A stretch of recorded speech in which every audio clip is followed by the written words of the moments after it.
Senator from South Carolina. Thank you. To my colleague, Senator Schmidt, well said, well done. It's a very logical argument about what's at stake. So I want to tell you where I'm at. I'm an appropriator, and I can never remember putting a hold on an appropriations bill ever before. And I'll tell you why I've done it. But I also want to acknowledge the appropriations process and Chairman Collins. We've got a package of bills that are bipartisan from a fiscal conservative side. They spend less than the CR. To all the people in our conference who demand the appropriations do better, we've delivered, but you've given no acknowledgement. You keep saying stuff that's unrealistic. You push the system in a way that nobody can deliver. Politically, you're dumb as a rock. I'm not going to mention you. You know who you are, but you probably don't if you're that dumb.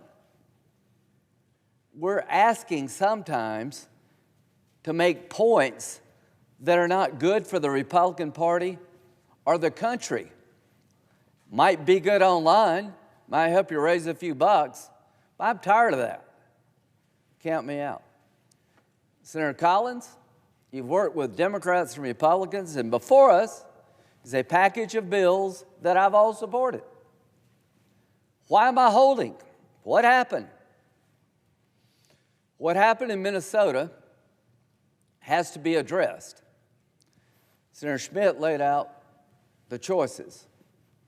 I'm arguing to both parties. We need to do a little soul searching here. The man who was shot, I've seen the video.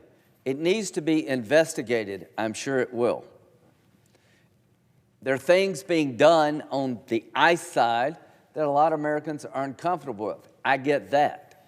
To my Democratic colleagues, if you want to try to make it more professional, count me in. If you want to have more accountability, count me in. But your rhetoric, count me out. If you were from a foreign country, Senator Schmidt, listening to the debate on the cable channels, you thought we were the Gestapo. Have you had any stories about a guy getting his finger bit off? The ICE agents and the Border Patrol and all federal law enforcement involved in this has been slandered and smeared. And to the Republican Party, where have you been? Count me in for holding them accountable. Where are you at, leaders? Where have you been? These people are patriotic. They're away from home. These crowds follow them to their hotel. They intimidate their families. The people pushing this are nuts. They're not normal. The man who got shot, investigate. But do not tell me that he didn't have an agenda. Look what happened 10 days before. Maybe excessive force, let's look. But don't play a game like the people out in the streets that are harassing ICE, that they're not part of the problem. The real problem is not Kristi Noem. You can say whether she's done a good job or not. Stephen Miller. The real problem is that there are 12 states in America who openly defy federal law. Why are we dealing with this? During the 4 years of Joe Biden, you obliterated our borders. You let anybody and everybody that could get here. You created chaos, and a lot of Americans have been destroyed by your illegal immigration policy, and all you want to talk about over there are the cops. Senator Schumer, you blame me, I blame you. I work with you on comprehensive immigration reform. It's not I can't get there, but when you got in charge with Biden, you did everything conservatives were afraid of. You ignored the law. Has anybody mentioned Laken Riley lately? The Laken Riley Act was a great piece of bipartisan legislation by Senator Britt from Alabama. We all came together to say, no more Laken Rileys. Well, what are we talking about? Laken Riley was killed by an illegal immigrant who was in detention in Texas and released because they had no bed space. Under the law, the DHS secretary cannot mass release people.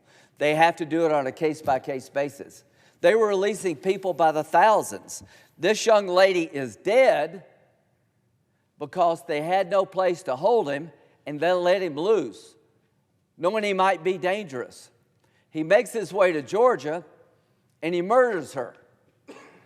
1 year ago, yesterday, we signed into law the Laken Riley Act to the Republican Party. Why didn't we talk about that? Why didn't we remind the American people that part of what we're doing here is to not go back to the Joe Biden ways? We made a mistake here. We're on the run in an 80% issue, and I'm tired of it. We should be reminding the American people we're different than our colleagues on the other side. We're not going back to Joe Biden policies. You can be unnerved by what's happening in Minneapolis. I get it. But the problem is you want Band-Aid solutions. We're going to have a vote on the floor of the United States Senate in 2 weeks as to whether or not we should criminalize the act of local and state officials who willfully disobey laws on the books because it's good politics for them. If we could go back in time, we probably should have put George Wallace in jail for defying civil rights. These laws were on the books long before Trump. What is the right answer when a state or a mayor says, I don't like this federal law, I'm not going to do it because it's good politics for me? I think you risk going to jail. We cannot live in a country this way, where you get to pick and choose the laws you don't like. You can't have 50 state immigration policy. Sanctuary city policy is killing this country. To the 12 states that are doing this, stop.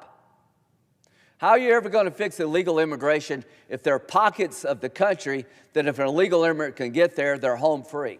That's what Senator Schmidt was saying. If you want to reform ICE, count me in.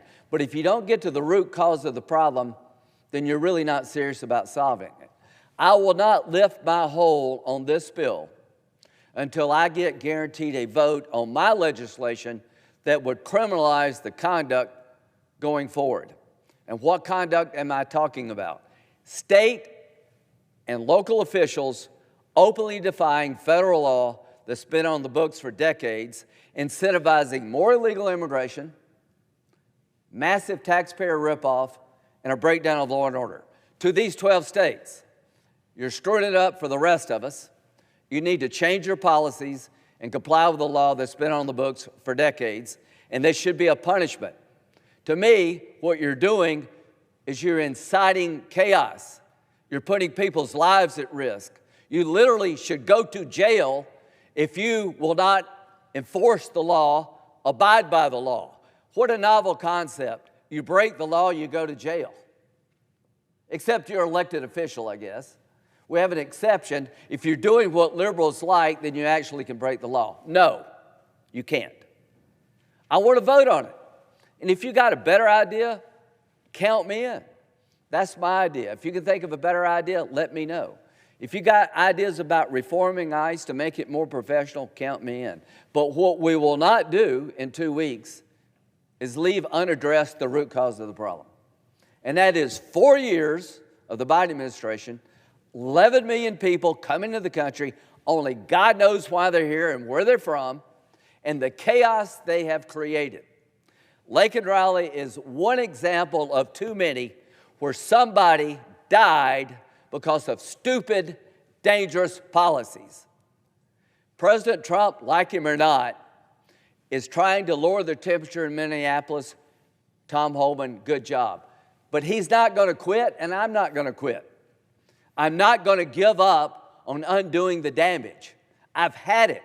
I've worked with Democrats and Republicans to fix illegal immigration. Now you're doing everything to make it worse. I'm not going to sit on the sidelines and not get in this debate and say, sanctuary city policy is dangerous, it's insane, it needs to be fixed. You can convince me ICE can be made better. I don't think I will ever convince you to abandon sanctuary cities because you're wedded to it on the Democratic side. Let's have this debate. In 2026, if you want to go back to Biden, vote for the Democrats. In 2026, if you want to try to get the country back on a rational footing, vote for us. We're not perfect, but they're not either. So, what would it take to lift my hold? A vote, not an outcome. I'm like any other senator. I don't demand a lot, but I am demanding that my solution to fixing sanctuary cities at least have a vote. You're going to put ideas on the floor to make ICE better. I want to put an idea on the floor to get the root cause of the problem, and that's not unreasonable. Vote any way you want. I'm asking this body to guarantee me that vote, and we move forward.